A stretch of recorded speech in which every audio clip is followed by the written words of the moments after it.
Welcome back to A Celtic State of Mind. I'm Paul John Dykes. It's Monday afternoon, plenty to discuss in the world of Celtic, and I'm keen to hear your thoughts on all the big topics. Unfortunately, we're going to have to talk about VAR again, and I'll be doing that with my good friend Colin Watt, who's just tuning in all the way from Guruk. I'm in Dalkeith. Greenock. Jungle Lion, I knew I'd get a bite. Afternoon from Dublin, says Jungle Lion. Great to hear from you. We've still got to do that live broadcast from your incredible Celtic bar outside your house. Colin, how was your weekend, my friend? Yeah, very well. It was surprisingly warm this weekend, so got to enjoy the football. And although it does seem to be pretty cold around Ibrox way, it's about -9 there now. So good to see the football. All the banter on a Celtic State of Mind. Go enjoy it. But look, this is the disappointing bit. This is where the serious football stops for a month or so. And do you know what? I think it's probably came at the right time for us, Paul. I think looking at it, the performances, there'd been a lot of kind of games back to back over the last couple of weeks. It had sort of slowed down the sort of style of football we've been trying to play.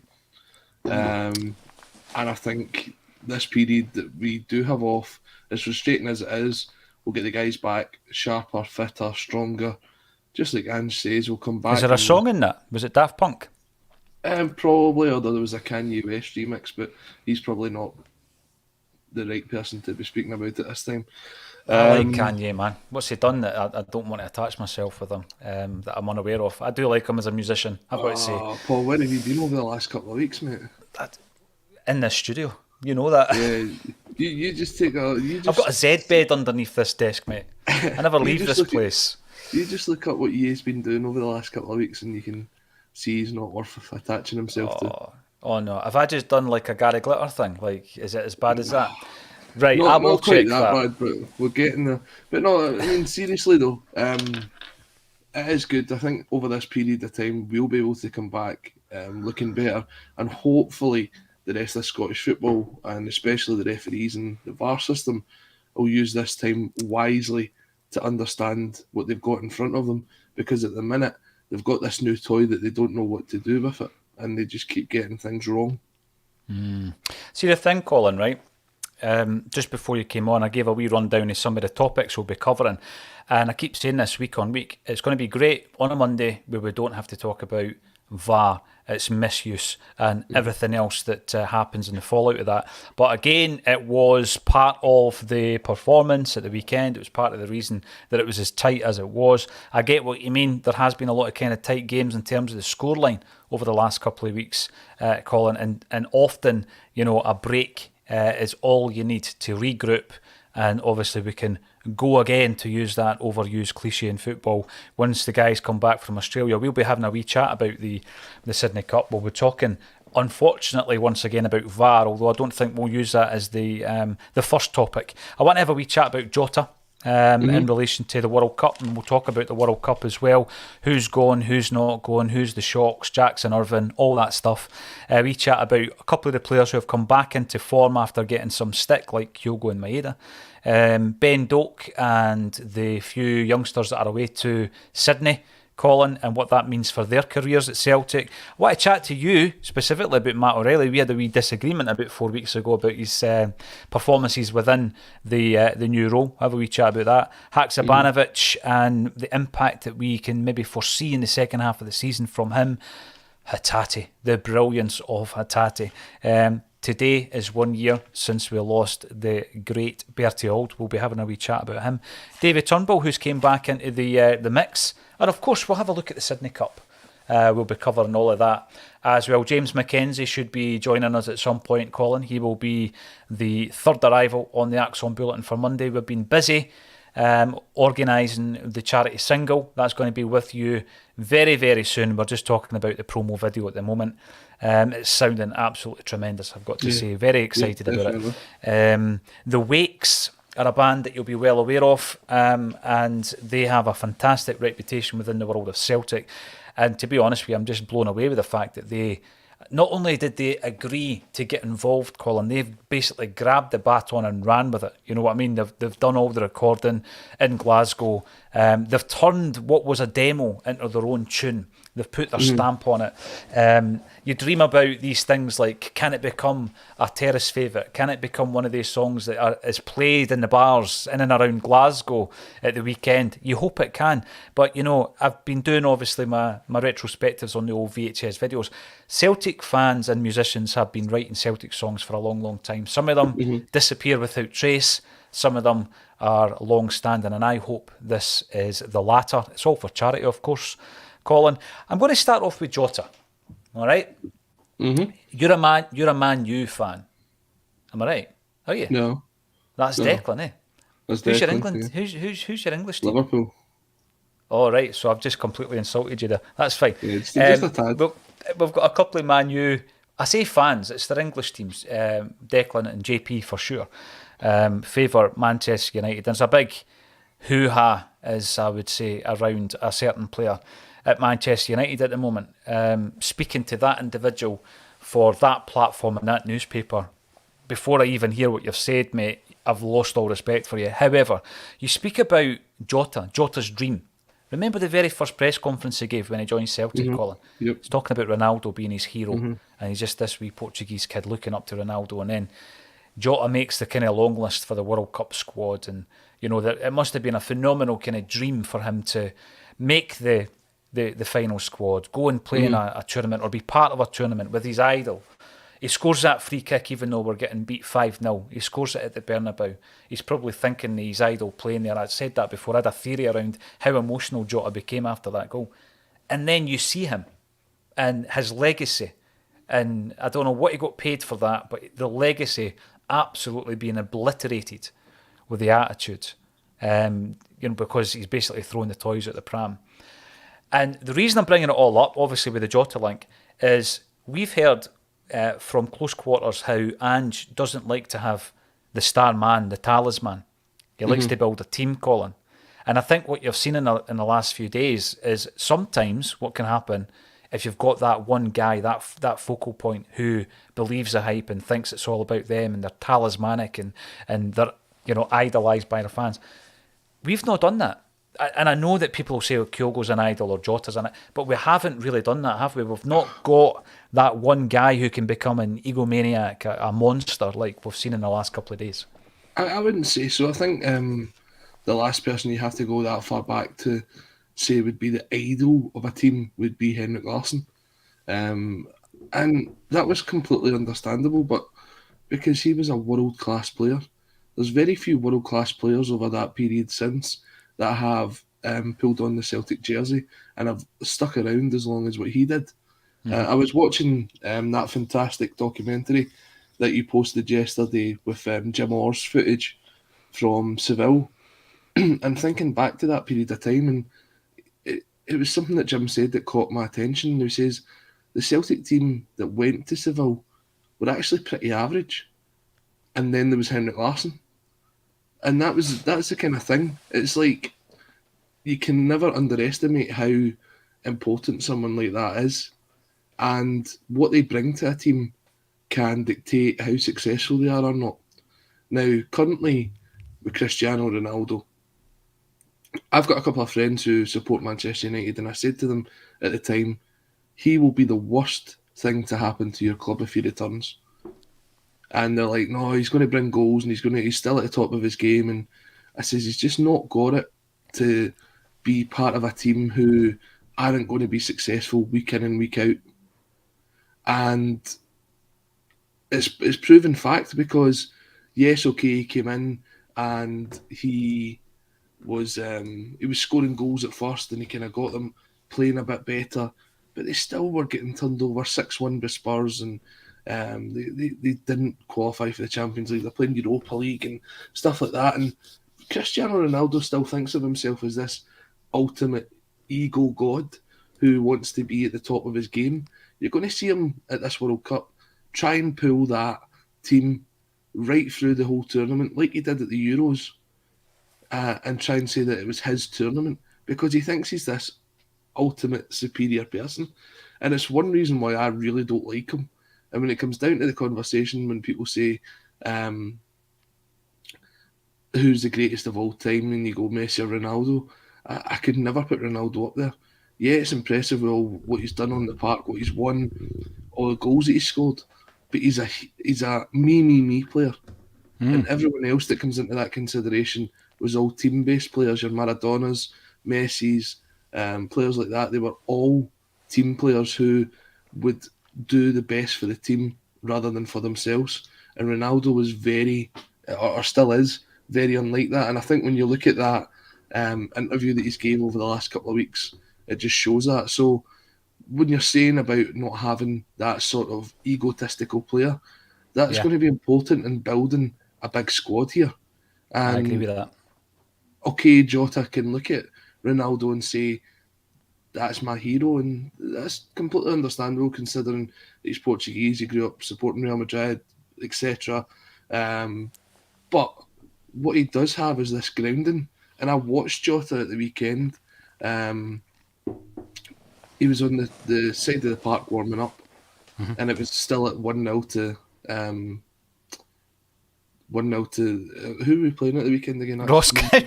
Sorry, my mind's just totally went blank now. I didn't know what to put in case you were thinking about something else, right? No, Ross County it was. I was thinking St Mirren, but that was a happier result. So 1-0 to Ross County at that point, and warming up at the bottom of the park was Jota, Giakoumakis, Abada, and James Forrest, and it looked as if we were going to bring them all on at one point.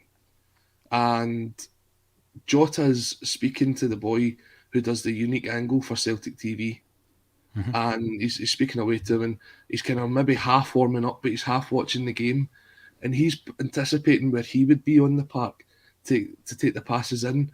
Everyone else is warming up, but he's focused almost like a fan watching it, and he's so clued into the game that you can tell that as soon as he came on, that was what he was doing. He's picking up the ball where he wanted to be. Yeah. For me, he's very, identifying pockets of space, isn't he? He's watching that game, but he's identifying it. Yeah. Exactly. He's always constantly wanting to improve. He's always constantly wanting the ball, and he wants to be on the park. So for me, I think that's something that will ground him in the fact that he's playing in the Scottish League just now. He's playing the Champions League, but he's always improving. And you know what? He will go on and he will play for, I'm not going to say a better team than Celtic, because there's not, but there will be financially more successful teams than Celtic, and that's where he'll end up. And he will go on to be one of these players that we look back and we say we were very lucky to have a player like that playing in the green and white hoops, the same way that we had Virgil van Dijk and players of that ilk. Olivier Ncham, who's going to the World Cup. We'll come back to that. No, Colin, I think you make a great point. I'm going to bring James in, actually. He's probably rushed all the way home just to be part of this. James, how are you doing, pal? I've finally got here. You can thank the Royal Mail and Lothian buses for me running late, but we're here and that's all that matters. Exactly, and if it's anything to do with the strikes, we support the strikers, so come on. With regards to Jota, the reason we're talking about him, James, in relation to the whole Ronaldo thing, is we're talking about a culture, and you'll remember back to under Neil Lennon, we're saying that, you know, it was fractured. There was a fractured culture at Celtic Park. There were these prima donnas, bad eggs, whatever you want to call them, but it did affect the entire team, didn't it? And you know, these guys that didn't want to be there or think that they could be outspoken or they could influence other guys in the dressing room, and we've seen the impact of that. You know, because impact basically was that we fell apart. There was loads of other aspects of it, but that's exactly what happened. And what Ange has done is he has actually brought that culture in, where that is totally, unacceptable. It's not part of what he develops within a football club. Colin was talking there about one of our star men in terms of being a performer. And one thing you didn't mention, Colin, is he retrieves the ball for the net when we do score that first goal, you know, and he's still on. How important do you think the culture implementation has been since Ange Postecoglou came to Celtic, James? Well, as you mentioned, in Neil Lennon's final season, we all saw how fractured it was. But Ange Postecoglou coming in, and if you've seen the We Never Stop DVD, the review they done of last season, when he's speaking to the players in the dressing room, he always reaffirms the club's values. He always mentions the fans when he's trying to sort of stress the importance of the situation at the players. And I think that all coincides with Celtic's dramatic rise this season, the last season as well. It's because Ange, I don't mean to sort of use phrase, but he gets it. He really gets it. And the players, he's got all the players on the side as well. Players that we never thought had a future. Guys like Greg Taylor, guys like Anthony Wilson. These are all players that he's turned around and made into proper Celtic quality players. And it's all down to Ange. We've just got to thank him. We do, and we'll continue to thank the big fella. He's been linked to another job, but we won't even talk about that because we expect that, and we expect a lot of people coming in and having a look at our players and maybe making some bids over the January transfer window. We'll probably talk a wee bit more about that post Sydney Cup. Jungle Lion reckons we've got 5 weeks of this World Cup nonsense. Let's have a wee chat about the World Cup before we get into VAR, right? Because one of these Mondays we won't have to talk about VAR. The World Cup, right? I spoke to JP last week about the way that when I was a young kid, no, Jimmy McGregor wasn't playing for Celtic, Colin, before you start that again. But there was a real special feeling about the World Cup, you know, that often, and sometimes it could be that, you know, it's probably the only time you would see a player like Maradona, right? Because this was kind of pre-Italian football being on Channel 4, like, let's say 1986, 1990 World Cup, when maybe Maradona's playing in Italian football. You know, I'm trying to remember, there was a wee show on like a Saturday or Sunday morning called Transworld Sport, and you would often get wee clips of, you know, continental football teams, but very, very few and far between. You'd maybe get a wee section in the shoot or the match. So when the World Cup came round, it was an opportunity to see these world-class players, and it was just a phenomenal time. But as I've got older, I'm trying to figure out, is it as special, or is it just the kind of nostalgia of youth that made it special? I'm not quite sure. And I'm interested to hear your guys' thoughts on the World Cup. Is it something that still piques your interest, or are you a bit not that fussed about it? This one catches me off guard because of the timing of it. I think during the summer it's always something to look forward to, and the fact that you've got 3-4 games of football a day, and you can kind of schedule your day around the games that are on, and you get to see some of these teams that you don't necessarily see before. Although you're talking about the likes of like the Maradonas and guys like Garincha and players like that. If you look at, there's going to be some surprise players. Garincha, you think I watched the World Cup when Garincha played? Colin, hey, come on, just man. Throwing the names out there, see if you take a bite. You took it, fair play to you. But there's teams like Qatar who have came out of nowhere, and it's actually very interesting looking at what they have done to get up to the standard. To be honest, they would have qualified for that tournament even if they weren't hosting it. They're ranked almost as high as Scotland in the world rankings now, despite at the time when they were awarded the tournament being, I think it was like 150th or something like that. Teams like Iran, who they have properly qualified for these tournaments. It's not as if people are just being given places in this tournament now. It'll be interesting to see what these teams are going to be like, whether there's going to be any whipping boys. And I know it sounds a bit daft, but to be honest, I always look forward to the new kits that get brought out for the World Cup because there's some absolute crackers. I don't know if you've seen the Japanese kits, the pink and green number. Mexico have this fantastic Aztec design as an away kit. There's some really good kits that come out there, and here we go. I've just thrown a big net out there, and Paul's going to do a massive plug on the Celtic jersey book. 3, 2, 1, go. I'm into football jerseys, Colin. You're absolutely right. Yeah, I won't do that because, you know, all the links for all the good stuff is underneath the video. You can get involved in all that kind of stuff. You can still buy tickets for the February AXOM event. In actual fact, we haven't told you who's going to be appearing. I will be there. And I've got to say, I'm just looking at the figures. We have, you know, we've sold about 50% already of the February gig. So get your tickets in there. You can also give some money to charity. The links are still live. And yeah, you can buy my book, but I've not put the link down there either. What I would suggest in the meantime, bend it like Bertie. On the 1 year anniversary of Bertie Auld's passing. Bend it like Bertie, which is a real tribute to the man. the playwright Jim Orr, he's a very talented guy, and you see him every second Friday on the Axon Bulletin, and that's his latest play, and the link is underneath the video. James, let's just try and get some perspective here. If I says to you that I remember the 86 World Cup, but I don't regard it as being my World Cup. I think the one that I was really invested in, like the kits, as Colin was saying, and getting all the fixture lists and all that from the mags, was probably 1990. So what was your World Cup from your youth, do you think, that really caught your interest? So this is going to make you feel very old, but the first sort of one I watched, I wasn't, as you said, it would be like your 86 one. Mine was 2010. I remember having the sticker book. I remember the Vuvuzelas. I remember the sort of final games. I don't really fully remember the tournament, but the 2014 one was the first one that I fully got invested in. The big game that sticks out, the Brazil versus Germany semi-final. I pause it so my dad can nip off to the toilet at 3-1. I come back and it's 6-1. It's absolutely incredible, that game. But the World Cup is always something that captures my interest because it's quite a controversial opinion, but I really enjoy international football. It's obviously club football comes before international football, but I don't dislike it as much as most people do. And the World Cup and the European Championships and all these big sort of continental events are the reasons why. In the World Cup, there's always so many different stories to follow. There's the dark horses. There's always one or two big teams that will crash out in the group stage. You've got the World Cup curse, the group stage curse. The winner always goes out in the group stage. Is that going to happen to France again this year? I don't know. But my favourite thing about the World Cup is there's always one player that you only ever see at the World Cup. They only ever show up at the World Cup and they have a phenomenal tournament.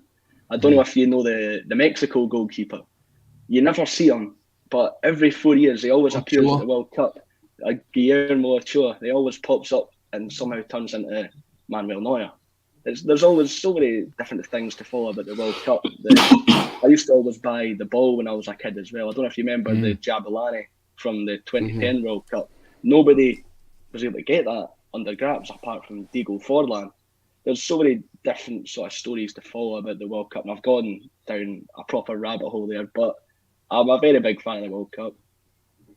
I don't mind rabbit holes, James. You know that. We do tend to deviate from the point from time to time. It's footballs, it's jerseys, it's all that, the World Cup, Panini stickers, all that kind of stuff. But there's also four present Celtic players going to the World Cup. Carter Vickers at USA, Maeda, Japan, Moy, Australia, and Juranovic, Croatia. At this point, I'm going to ask you, actually, are we supporting Australia? Are we supporting Australia, lads? Who are we supporting? I'm supporting anybody that England's playing. Oh, James. I've always sort of cheered on the Germans when Scotland weren't there. Like, I always buy the top before the tournaments, but I'm going to be keeping my keen eye on all the Celtic players because we obviously want the players from our club to do well. And as Colin said, everybody who plays against England, hopefully, I don't need to support too many different teams. Hopefully they go out in the groups because the Euros having to cheer on every single team England were playing got a bit tiring. So, yeah I'm sort of the same as Colin there. I was looking, obviously we spoke last week about the fact Tommy Rogic didn't make it. Harry Kuehl spoke about that during the week there as well, and it's really down to the decision making, Rogic, and not having a contract for a spell after he left Celtic, and that opens the door for people like Jason Cummings to come in, and then you asked the question, Colin, I guess, that is Cummings, I'm not going to say the poster boy, is he an example for some players maybe in Scottish football that need to get out of Scottish football? Sometimes there's an example where they need to get away. I mean, listen, I'm talking Lee Griffiths, right? I'm talking Griffiths and Stokes before him, and these guys that they've lost their way a wee bit, and it looked as though Cummins was going down that path, and I know there was moments he scored a couple against Liverpool in the Cup and stuff like that. But sometimes you've just got to get out the environment, the Goldfish Bowl, and I think he's a fine example when you look at the fact he's in the World Cup squad, in front of guys like Tommy Rogic, and some younger Scottish players maybe look at that and say, maybe my future should be elsewhere. We've got a guy in Mikey Johnson who had stagnated, Colin, at Celtic. He's gone to Portugal, he's playing well, albeit on loan. So, I mean, obviously another guy that I don't think you rated as highly as I did, who's turning it on in Italy at the moment. Have you been watching his progress, Lewis Ferguson? I saw his goal last night, and I saw that Juventus are interested in him. I'd be very surprised if he ended up there. Interesting, But a very loose term. yeah, I mean, look, Cummins.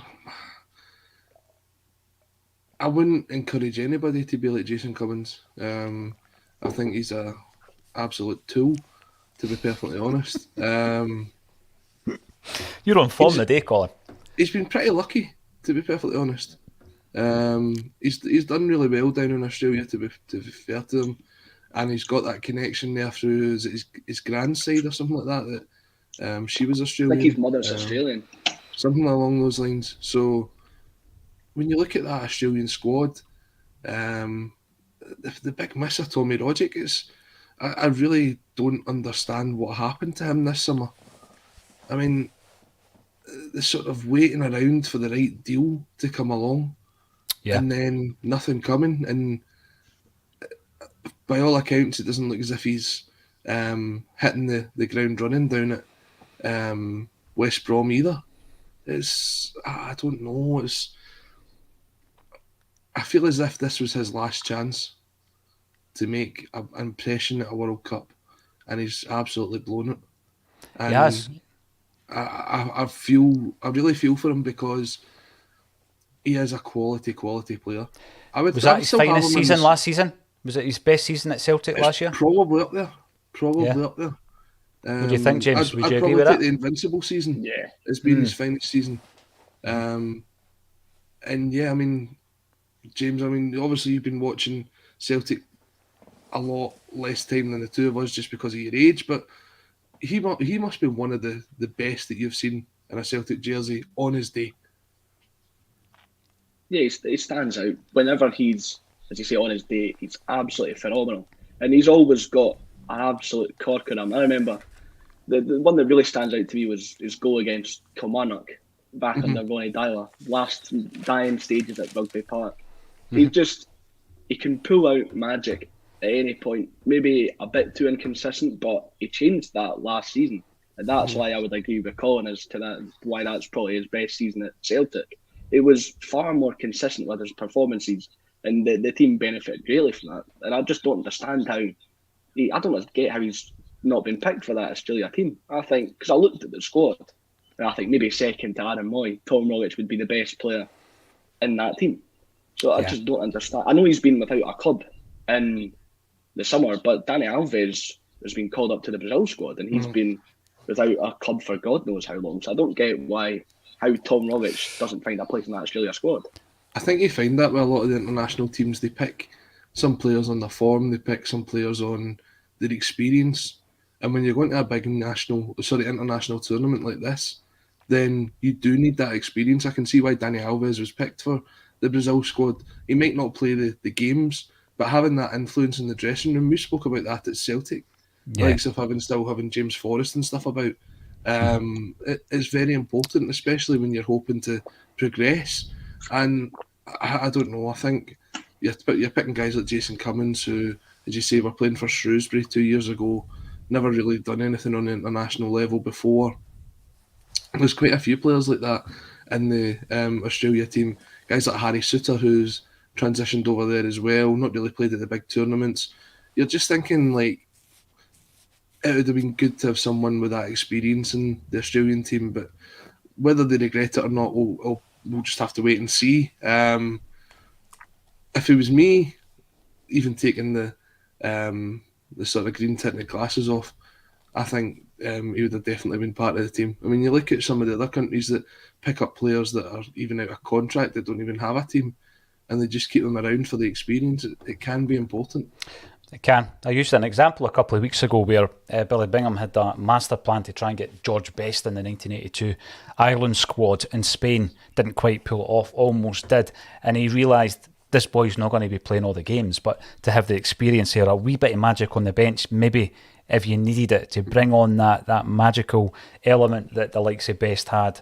And I use that as an example, but alas, it has not happened.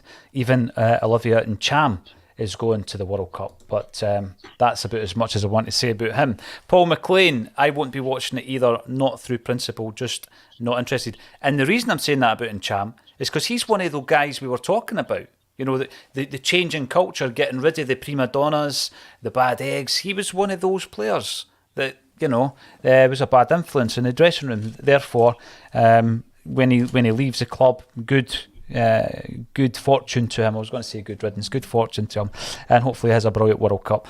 Now, we want to talk about a few of the guys that are not going, actually, but obviously we're more interested in them because they're Celtic players. Kyogo, Maeda and O'Reilly. I want to talk about these three guys because Maeda is going, but Kyogo, Hatate and O'Reilly, because Kyogo and Hatate's form is something I want to talk about. O'Reilly must have been quite close. He must have been in the eye line of the Denmark manager. However, his time will come, and I'm pretty sure of that. We'll start off with Kyogo, and I'll come to you first, James, in relation to his form. Are you happy that he's overcome a bit of a sticky patch with his form, albeit he didn't perform at his best on the Champions League platform, but he does seem to have got back to the Kyogo of old? Yeah, he's still up there with the top goal scorers in the league. I'm not sure if he is the top goal scorer, but he's still up there. I think he's our top goal scorer in our team in the league. So that's why I mentioned the last few times we've discussed it on the podcast when we've discussed Kyogo's form. I've always thought that he was doing just fine. He'll get through. It was just the Champions League. So the fact that he was performing at a very high level in our league, it sort of confuses me as to why he didn't get picked for the Japanese squad. I don't know if they just based it off the Champions League games alone, but if you're a national team, you've got all these scouts, so you'll be paying attention to his form in the Scottish League. And the Japanese fans seem to be just as bemused as we are, because if you look at the comments on the Japanese social media when they announced the team for the World Cup, every comment, if you look at 5 or 10, where is Kyogo? Where is Furuhashi? So we don't get it. The Japanese fans don't get it. The only person who seems to have an idea of what he's doing is the Japan manager. So I was very confused as to why Kyogo wasn't in the team. Yeah, it's a disappointing one again, Colin, because of the age of Kyogo. I'm not saying it's his last chance, but he is getting to that age. It's not like he's like, you know, Matt O'Reilly, 21, I think Hatate, 23. Those guys, the time will come. I thought the moment was now for Kyogo to go and play at that kind of stage. However, the other question I'm going to ask you, Colin, albeit Kyogo's form has improved, I'm a wee bit concerned that Giakoumakis isn't getting enough game time, because I think he's a guy that needs that sharpness, doesn't he? He showed that, and when he's sharp, he scores with every touch of the ball in the box, basically. But he's not looked that same player since, you know, he's been benched quite a few weeks running. When he's come on, he's not making the same impact. Is that a concern for you, do you think? I think this break will help. I think what we've been doing is just concentrating on getting the points on the board. And when you look at the return, as James is saying, that's Kyogo, got 10 goals in 13 games in the league. That's a phenomenal return. I think he's only a couple short of what he had last year in the league. What was it, 12 or something he got in the league? And then Giakoumakis got 13 because he scored a couple on the last day. So considering we're only 15 games into the season, that's a phenomenal return. I think you're looking at both strikers that are going to get 20 goals a season in the league this year. And then you've got players like Haksabanovic and Forrest and Maeda and even guys coming up from midfield like O'Reilly and Hatate. And we have to speak about Hatate's set up for Turnbull's goal at the weekend. That was absolutely outstanding. There's goals coming from all over the park, which is a great thing. But we're also getting goals. We're also getting strikers that are scoring goals, and you can rely on them. So you're talking about relying on Giakoumakis. Yeah, I think his sharpness would improve if he was playing 90 minutes. But when you've only got the two strikers at the minute, I would probably just continue to play as how we're playing. It's not done us any harm. Although we are rotating, you try and keep as much to the sort of winning squad as you do. And to be fair to Giakoumakis, he is taking his opportunities when they're coming around. So, I think you'll probably see there'll be games later on in the season where Giakoumakis will be the player that sort of leads the line up front, and there'll be games that Kyogo leads the line up front. And I think they both understand that, and they both fit into the Celtic system, no matter how we play now, which is a really exciting prospect going forward. I still would like to see us bring someone else in there. I'd like to see a sort of third option that comes in, whether it be someone with a a bit of pace he likes to get behind, because we don't seem to play Kyogo like that anymore. A lot of he seems to drop deep and pick a lot of the ball up and then lead the line. And Maeda hasn't really done that either. So it'd be interesting to see if you get someone like that who would get in behind the strikers. Someone in the comment section mentioned Ivan Toney. I don't know if you saw his goals for Brentford at the weekend, but his positioning, his timing was just absolutely spot on. If you had a three sort of striker lineup like that, I mean, we could have been talking about doing very, very well in that Champions League. Yep. You know how I still talk about missing out on David Ginola in 1995, right? He's going to be my David Ginola in 30 years, isn't he? Ivan Toney. I'm going to be talking about him. We spoke about blooming Stephen Fletcher at one point being the guy that we all sort of missed out on when we never spent that extra couple $100,000, or John McGinn. But yeah, yes. Ivan Toney's definitely the one. He is up there for sure. And by the way, another example of Giakoumakis being penalised by a Scottish ref at the weekend for basically just being a big, strong player. We spoke about this, Paul. I mean, I don't know what else he's got to do. It's not fair on him. He can't exactly control his body type. It's just as if he looks at him and he goes, "You're the bigger player. You must have picked on him," and just right away. Because he's not clumsy, Colin. No, he's not a clumsy player in that respect. He's not just barging into opponents, but he's a lot stronger and more physical, and he's getting penalised constantly. But interestingly enough, it doesn't happen when we're playing in Europe. Jay McKelvey, not normally one for a conspiracy theory, but my God, the ref on Saturday would really make you think this isn't honest mistakes anymore, or that they are all just incompetent. And it's all down to the words used, I guess, because we spoke about this other week, didn't we, about bias, incompetence, and then we've got corruption and cheating and all that kind of stuff. And I can't prove one way or another what bracket each of the officials go into, but I think that one thing's for sure, everybody knows about bias and everybody appreciates that, we've all got different biases, and that definitely plays a part in this. Magnet67 comes in to say, where is Crawford Allen this season? Remember, he popped up. Nobody even knew who he was when he popped up. He was like a jack in the box last season when Kyogo scored a marginal offside goal. It's true. The game is in disarray. It's a laughing stock across European football, and he's not coming out to make a statement. He was the one that brought forward the introduction of VAR. Like a new signing, he said. Saying it was going swimmingly well, and we were ready ahead of schedule. I think he wants to get back into his box. Yes, nice one, Jack in the box. I like that, Colin. Colin mentioned, James, around the part that Hatate played in the goal that brought us back into the game. An unbelievable talent, and you know, some people were bemoaning some of his performances recently, and by the way, sometimes he is off it. Saturday wasn't one of those occasions though, James. He was unbelievable. I mean, Celtic clips on Twitter, it'll probably get pulled because they're putting on broadcasted material, but whilst it's on there, have a wee look, because they've got a compilation of Hatate's moments in that game. Unbelievable performance from a player. I pointed out at the weekend, 1.3 million quid to 1.4 million pound. That's what this boy cost us. He's an unreal talent, and that was one of his best performances, I felt. Yeah, it was absolutely phenomenal. When I first saw the highlights for the goal, at first I thought it was poor defending from the Ross County players, but then you watch it back and it's absolutely phenomenal from Rio Hatate. The way he goes past, how many players does he go by? About 3 or 4. 2 or 3, he just completely takes them up with just these delicate touches, and then the cutback is almost equal to it. It's a good finish for Turnbull as well. But it's the way he moves around the midfield, it's just absolutely phenomenal. And some of the passes he plays, especially in the Champions League, as we mentioned earlier, he was one of our best performers in the Champions League. So that's why it's even more mind-blowing that the Japanese manager didn't call him up. Yeah, absolutely. The one thing I say about him is, you know, he can play a pass like nobody else on the park can play. But the one thing that's part of his game, call it naivety and experience, something that he might improve on, is that in his own mind, it doesn't matter where he is in the park. So he would play that pass if he was standing on his own 18-yard box, or if he's in the opposition's. And that's, those passes are high risk at times, and he's been caught out a couple of times.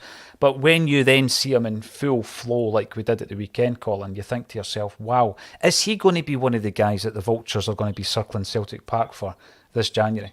I don't think in January, no, and I'm probably comfortable it wouldn't be the summer either. I still think there's a lot of development that needs to come into Hatate. He's a rough diamond. You can see the talent that he's got, but at other times, as you said, maybe he has to learn about when to play those passes, when to be the sort of player that's going to dictate the playing.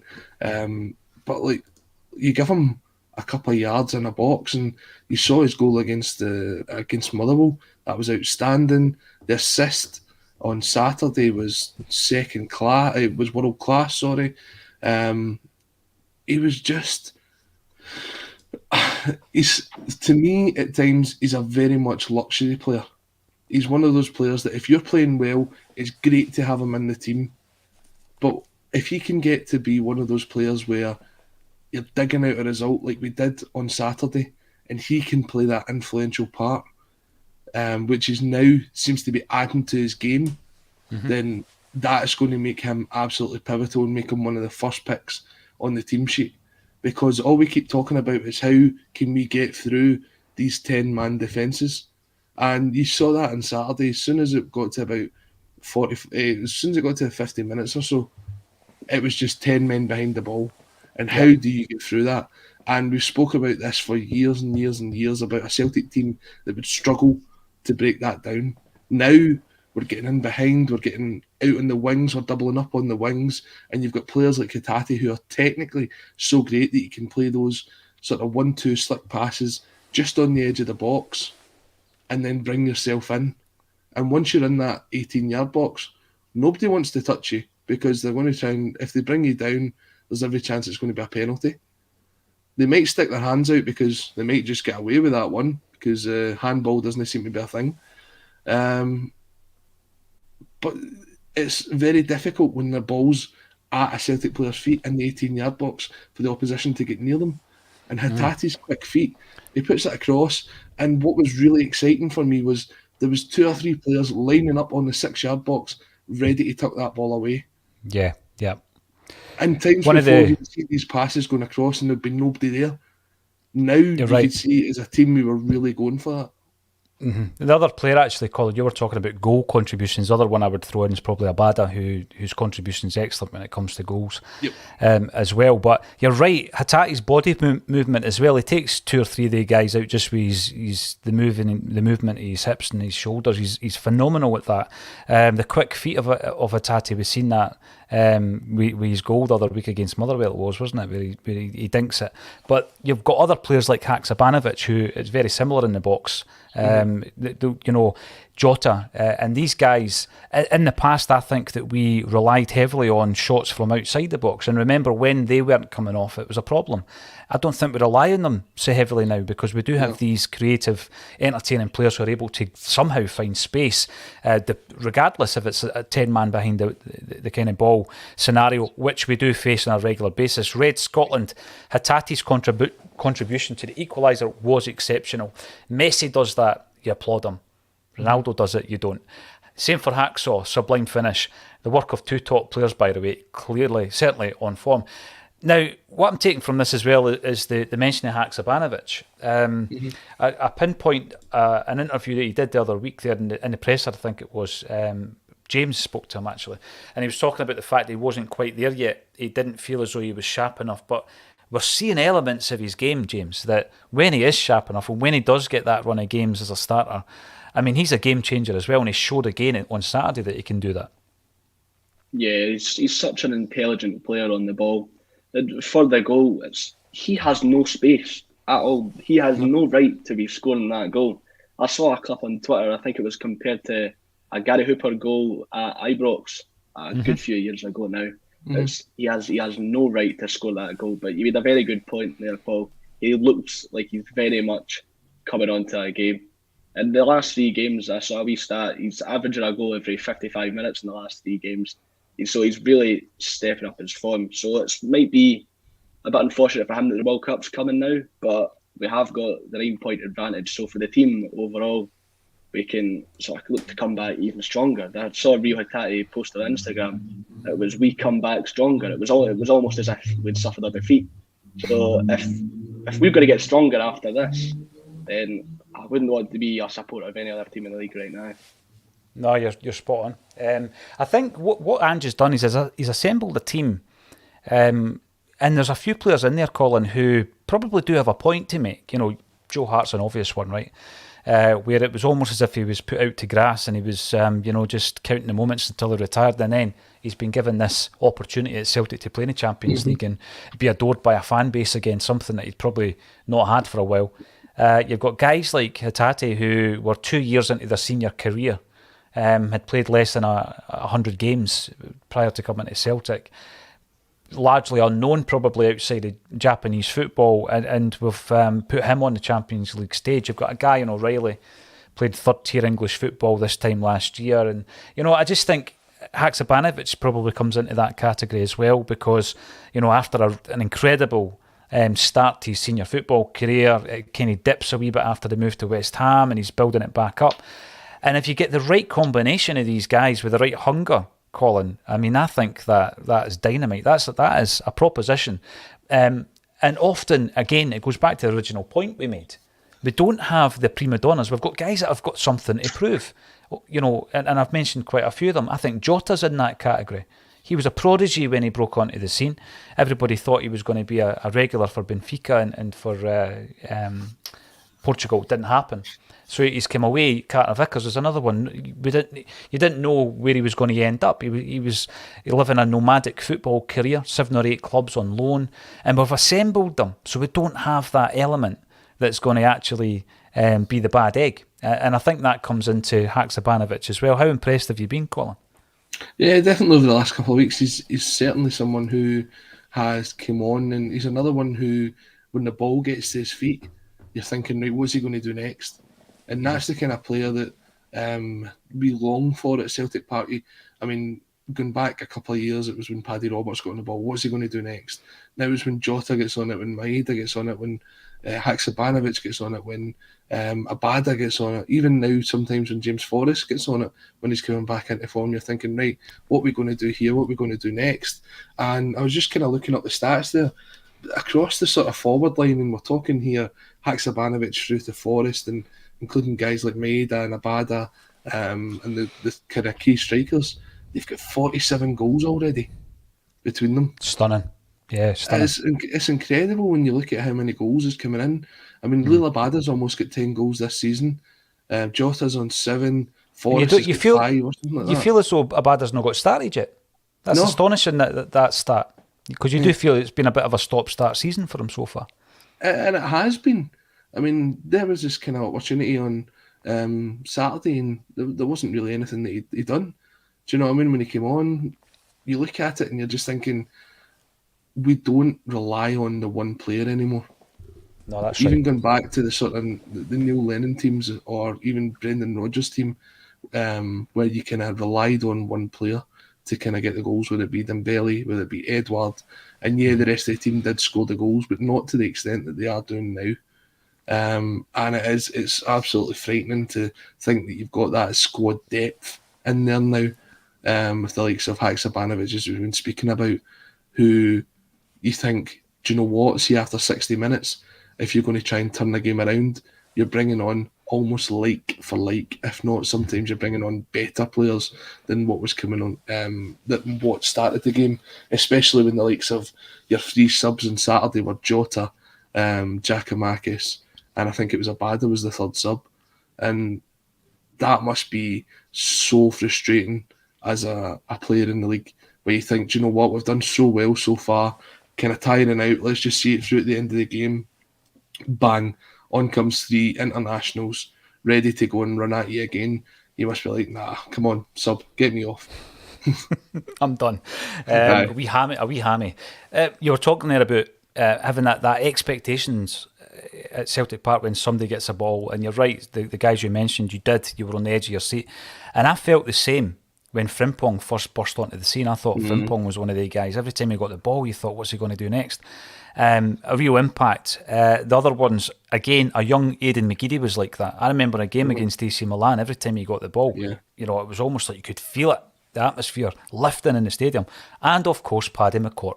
Every time Paddy got the ball, you thought, right, he's got to score a goal. But that's three guys that came to my mind.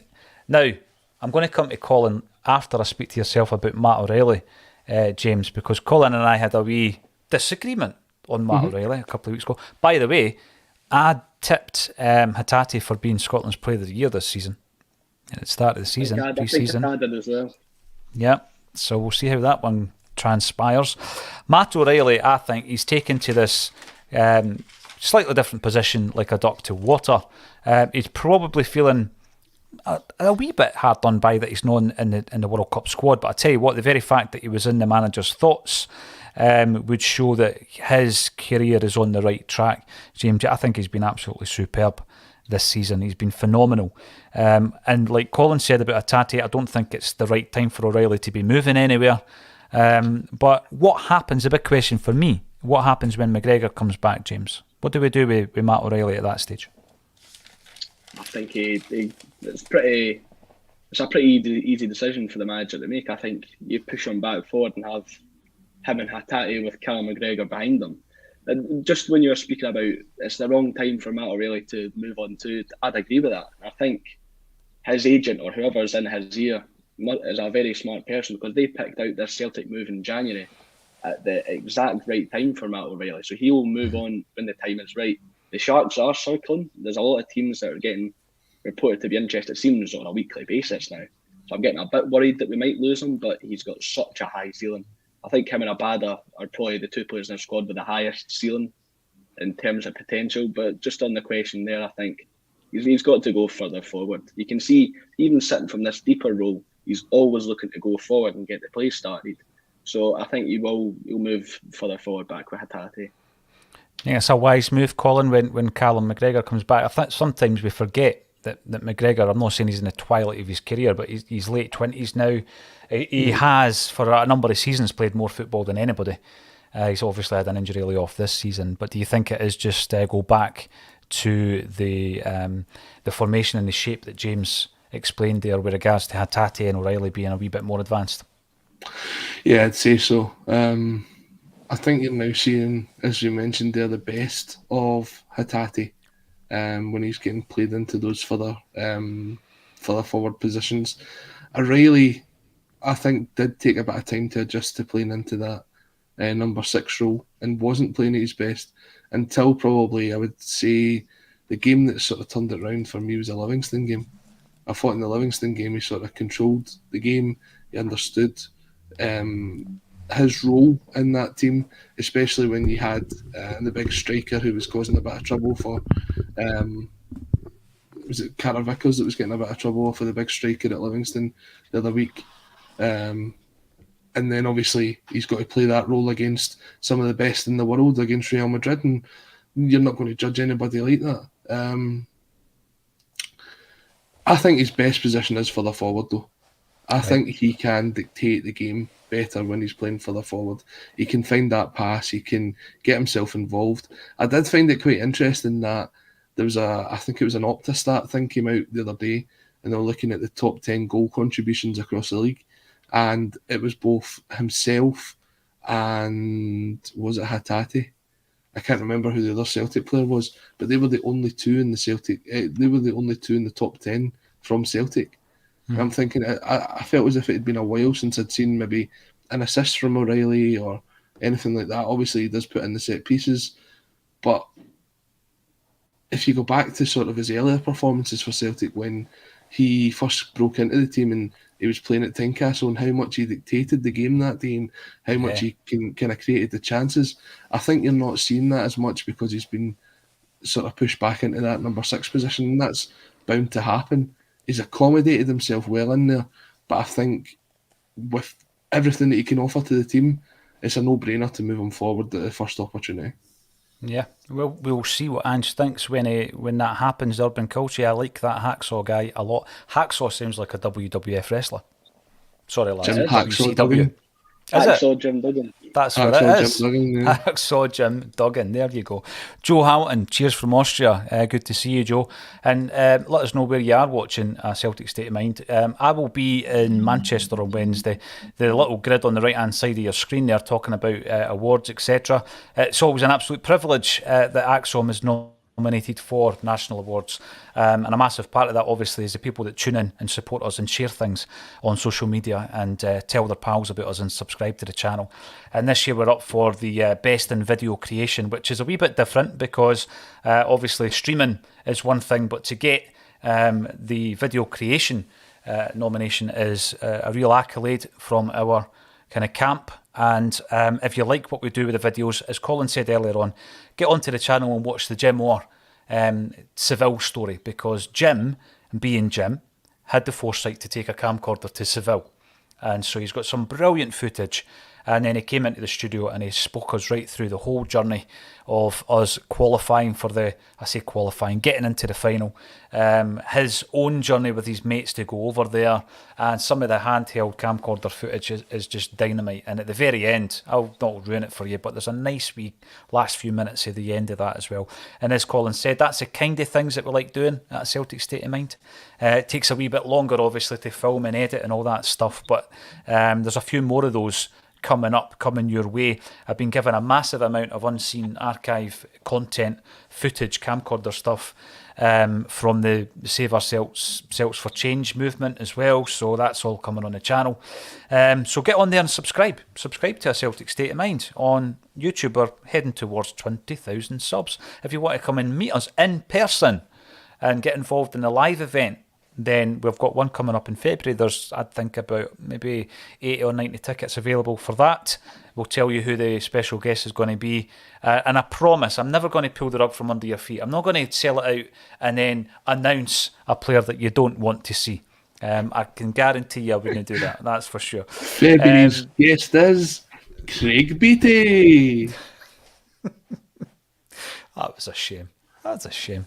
He's not been on the telly for a while, actually. He played for the AXOM-sponsored Celtic Old Boys a few times. And by the way, obviously he's not playing against anybody. He's playing against guys like me. But what a player he was, honestly. And he's been doing the boxing training, so he was built like the end of a house.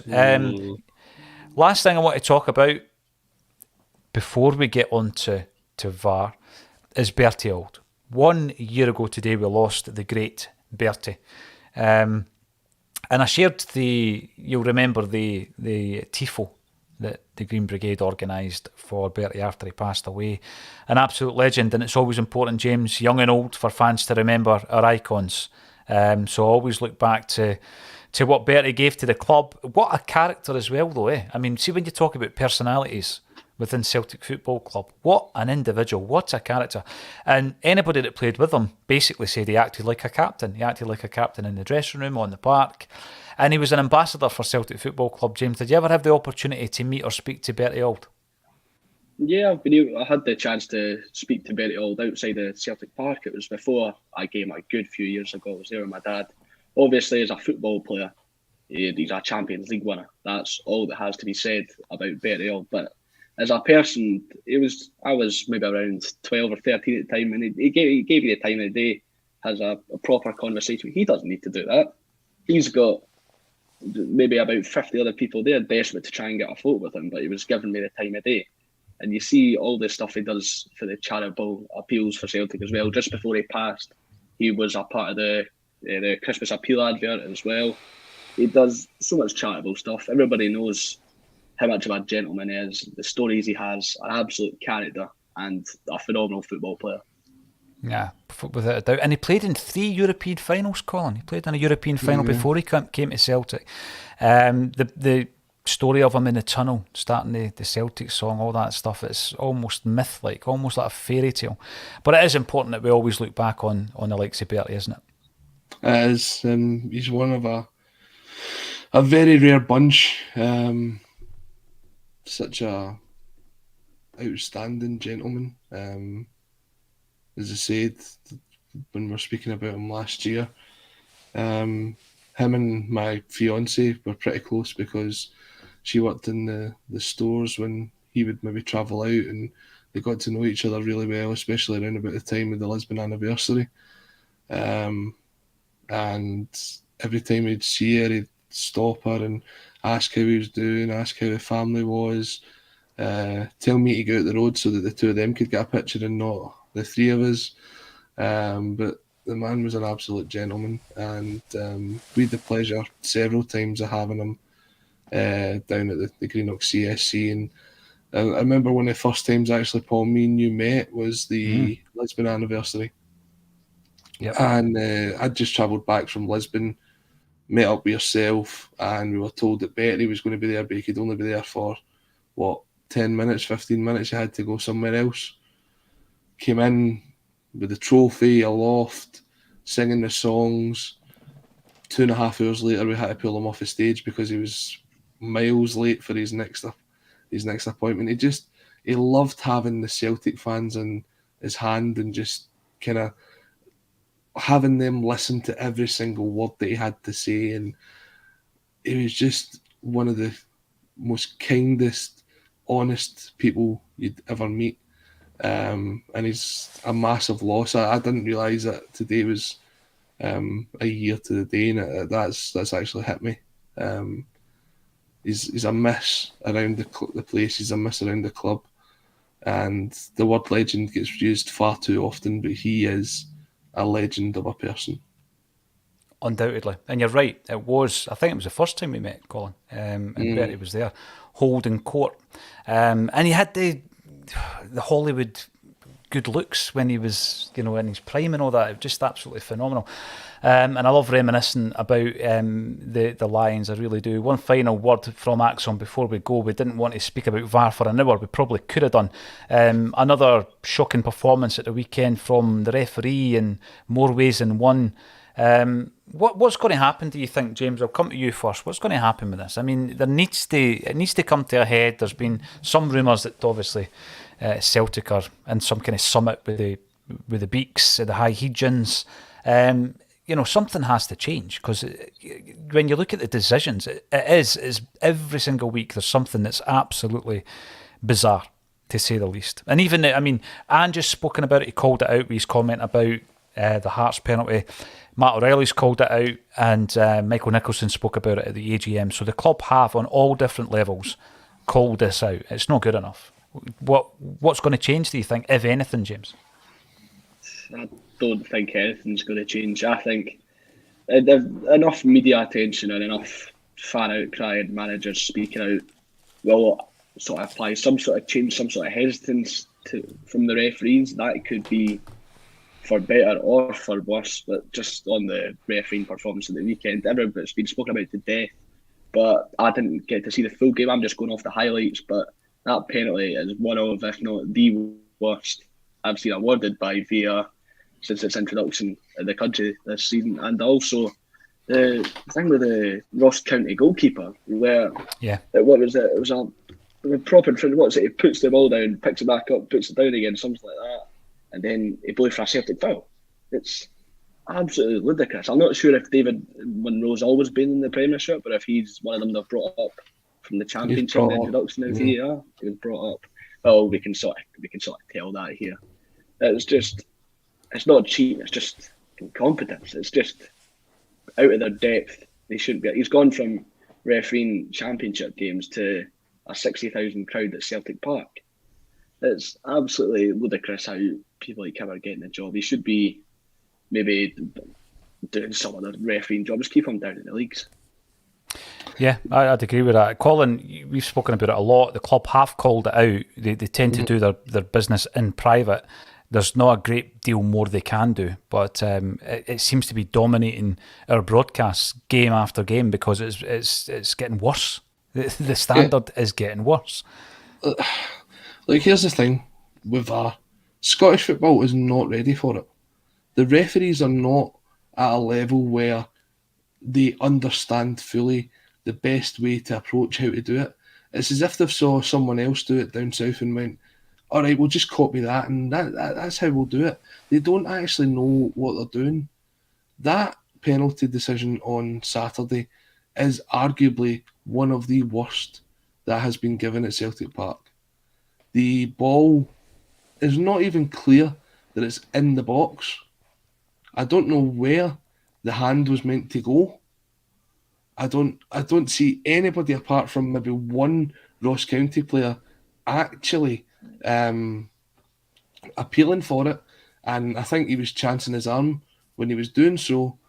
And the fact that the referees awarded the penalty and someone in the VAR room hasn't said, do you want to have a second look at that? Just to make sure that you're comfortable with your decision, do you want to have a second look at that? Because that's what it's there for. It's unacceptable that we're spending this amount of money on the equipment and not being able to go over and use it properly. I said this before it came in.